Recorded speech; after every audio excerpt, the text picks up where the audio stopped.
Ole Anderson shoots on the creation of the Road Warriors. Of course, it's based off the movie The Road Warrior. The first movie was called Mad Max. The second movie was called The Road Warrior.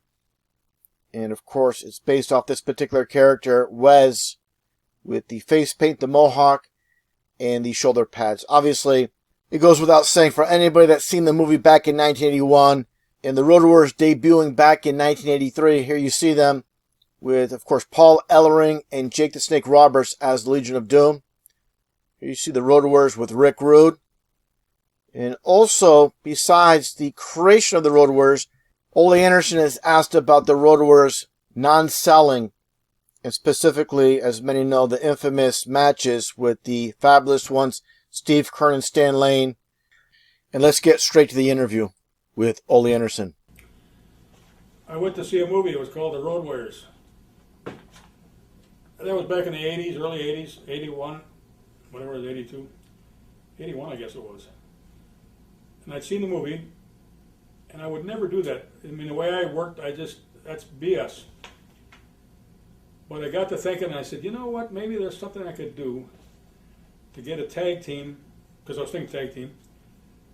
And I called a guy that I knew up in Minneapolis, Eddie Sharkey, who was an old-timer, never made any money. He'd been around wrestling for 1,000 years. And I said, can you get a couple of guys up there? Pretty good-sized kids, look good, pretty fair athletes. And I want to line some guys up, if you will, for me, and then I want to pick 2 guys out. He said, yeah. So he called me up, he says, I'm going to have about 15, 16 guys. They all work at Grandma B's restaurant. They're all bouncers. Pretty tough kids. Some of them are fair athletes at one time, high school football, track wrestling maybe. So come on up here and take a look at them, like 15, 16 guys. So I came up to look at them. They were all lined up like this. And I shook the hands of the first one. The guy says, oh yeah, I watch you all the time, Ole Anderson, boy, I just watch you, you're so wonderful. Second guy, Ole Anderson, boy, I tell you what, when I watch you, you really were. Third guy, Ole Anderson, boy, you really are great. The 10th guy was Mike Hickstrand. He said, you don't look too damn tough to me. I said, I left, got done with all, and I went back to Eddie Sharkey and I said, one guy I really want. That's the guy that gave me that shit, you don't look too tough to me, and that was Mike Hickstrand. Right.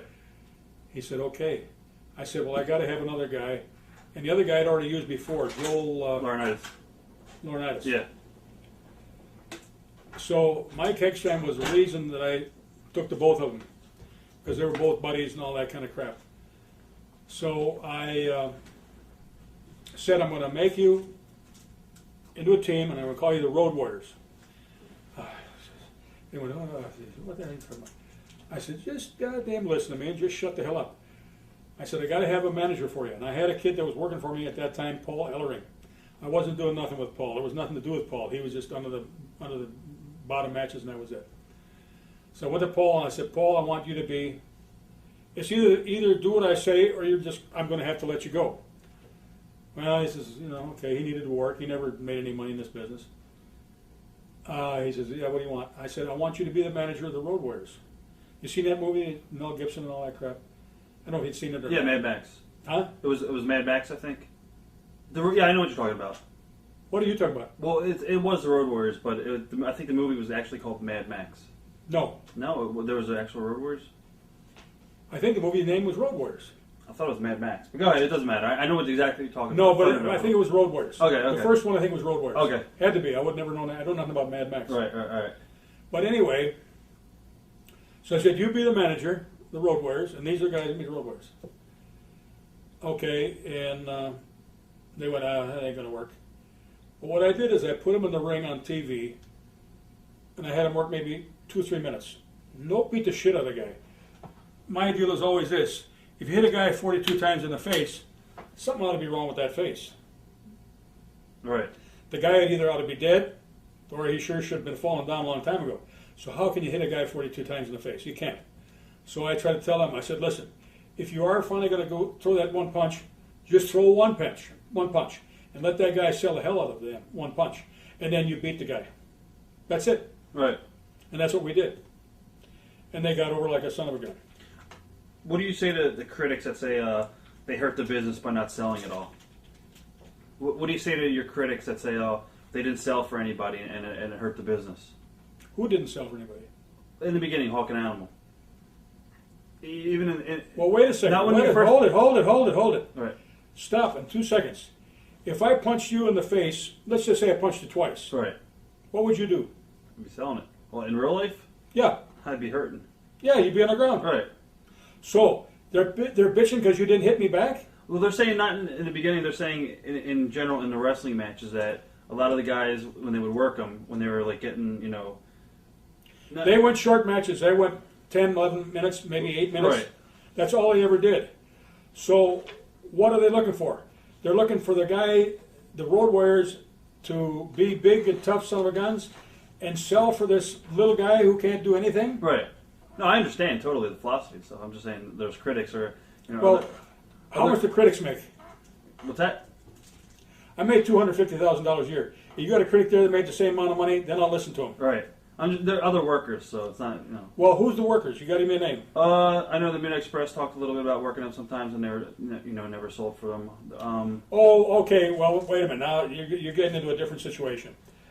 If you're talking about main event matches, and sometimes they didn't sell much. Yeah, I wasn't talking about when they first came in. Obviously, you're giving them a big push, and you don't. Yeah. Okay. Right, right. Okay. Well, see, wrestling is so easy, Right. but it's so hard. Exactly. You don't know it either.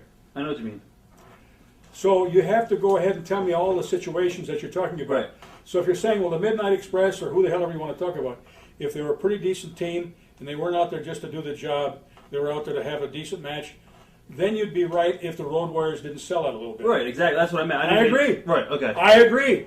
Now, what in the world am I going to do except chew the Road Warriors out? Was I there at that match? If the Midnight Express says I was and I was watching the damn match, then it's my fault. Right. But if I wasn't there because I was running 2 or 3 or 4 towns every damn night, so you tell me how many towns can I be in at one time? Right. How many can I be in?